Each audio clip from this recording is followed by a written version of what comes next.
Hi, welcome back. We're almost done with the immune system. This lecture I want to talk about anaphylaxis.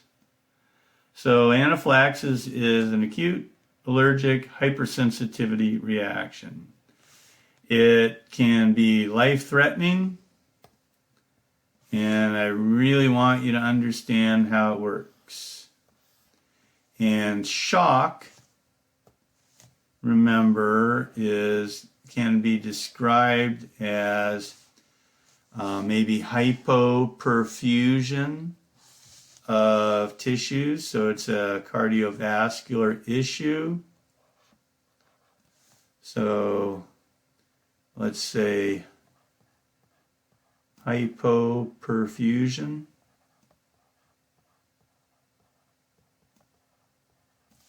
of vital organs.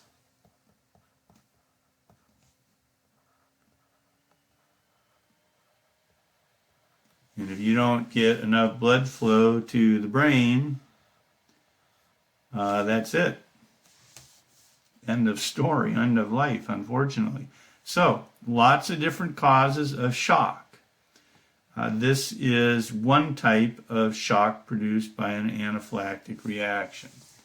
So, as we just went over in the last lecture, we were talking about IgE and mast cells. So we're back to that piece, that story.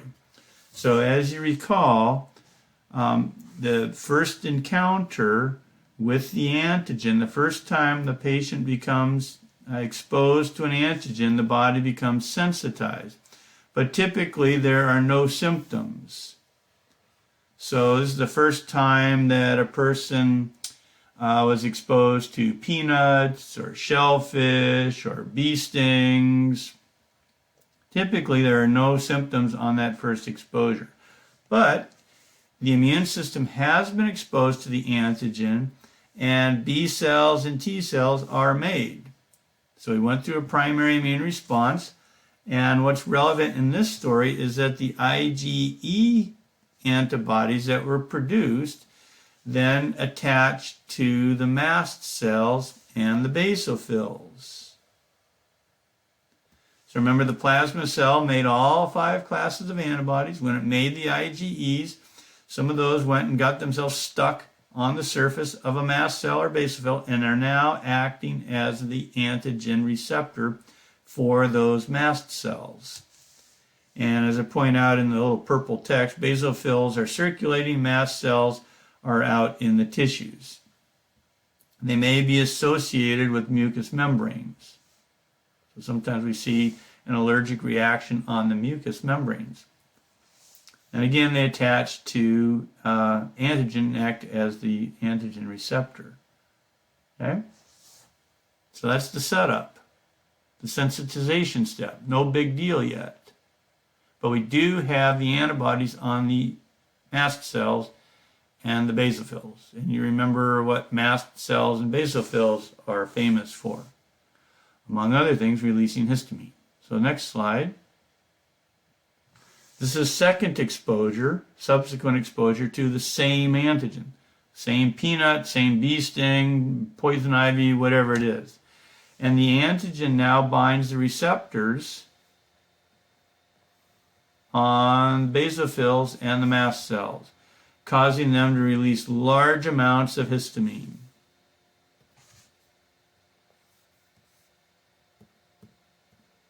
And that's a problem. Now we have widespread systemic histamine release, and this can cause what's sometimes referred to as a histamine storm.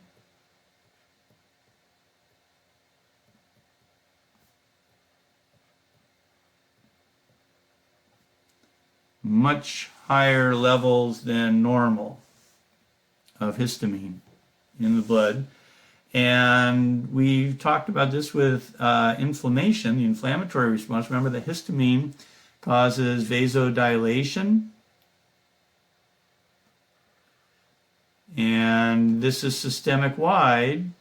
So if all of your blood vessels suddenly start to dilate, there goes the blood pressure through the floor, and it causes bronchoconstriction. histamine. And then you start to have wheezing and tightening of the airways, and you get this double whammy of blood pressure crashing and airways constricting. That's life-threatening. Down goes the blood pressure and the airways are closing off. That's what you want to avoid. You don't want to find yourself in the position of trying to treat that after it's occurring. The goal would be to head that off before it happens. So here are some pictures that I just Googled and showing airway swelling. So the woman on the left, that's her tongue that has swollen. And you can imagine what that's doing to her airway. That's completely closed off. In this case, it's fortunate that it's the anterior portion of the tongue. If that was the posterior portion of the tongue, the back of the throat, it would have completely closed off the airway, and you would be unable to intubate the patient, and the patient would likely die from that closing of the airways. The child in the center, your alarm bells should go off, red flags should start waving if you see something like this. This child has a rash, telltale signs, flushed and swollen mouth and lips, not normal. If that starts to happen, it's time to react quickly.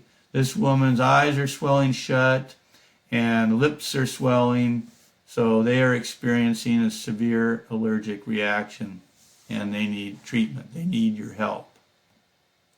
So the treatment is epinephrine, or epi as it's sometimes referred to. Epinephrine is adrenaline.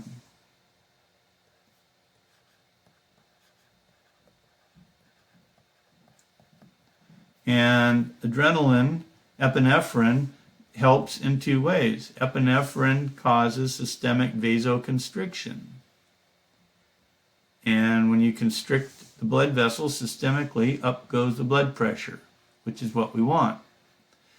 And hopefully you remember the story of the neurotransmitter on the vascular smooth muscle, talking about alpha receptors, adrenergic receptors that bind epinephrine and stimulate the smooth muscle to contract. In the airways, epinephrine binds to beta-2 receptors. We oftentimes talk about beta-2 receptors in the lungs. It's on the bronchiolar smooth muscle. And when epinephrine binds beta-2 receptors, it causes relaxation of the smooth muscle, and you get the dilation of the airways. So epinephrine causes vasoconstriction, which raises blood pressure, and causes bronchodilation, which keeps the airways from closing.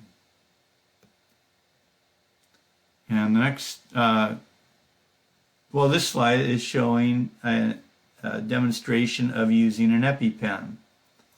And EpiPens are epinephrine autoinjector pens, and shown just right directly into the lateral thigh. And if we were in class, I've got a demonstration pen. We could practice that. If you have to use it, you slam it essentially into the thigh, through the jeans, right through the pants, through the clothes, and you have to hold it there for about 10 seconds or so for the epinephrine to leave the injector and enter the muscle. Not such a good habit to put your thumb over the top of the pen in case in the heat of panic you forget which end is which and you have the needle up and you slam that into the thigh, you poke the needle into your thumb and do harm to yourself and no good to the patient.